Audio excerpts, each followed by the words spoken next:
So right here, we're not going to do these. These are a little more advanced, but this is a 7-step problem in physics for two-dimensional motion.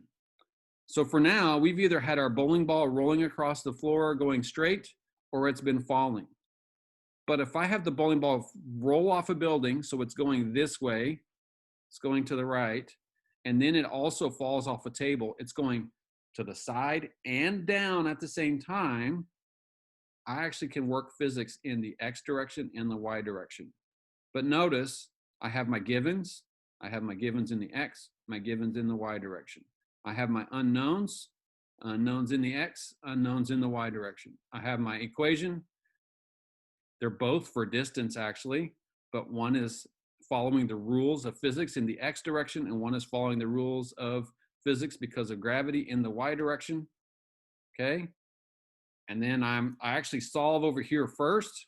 I find the time, which is the connection between the two, and then I solve over here. The purpose of me showing you this is to say that there are much more complicated problems we could be doing, and this guess method is, I came up with it from things I've always learned. I just put a name to it so that you could remember it. But I telling you a lot of things that maybe don't make sense, but that's because I know there are harder problems that you could actually do if you do the process.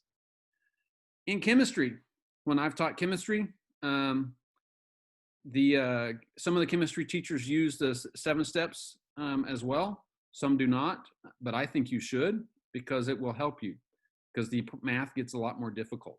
Okay. So we still have our givens, unknown, equation, substitute, and solve. And then here is actually a heat problem using the guess method that you would actually use in chemistry. So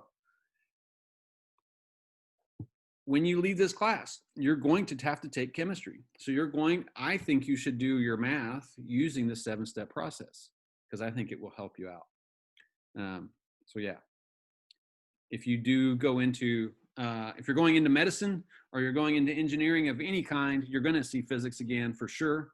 You're going to see some higher level math, and the guess method of solving science problems is a really good way to organize your thinking. So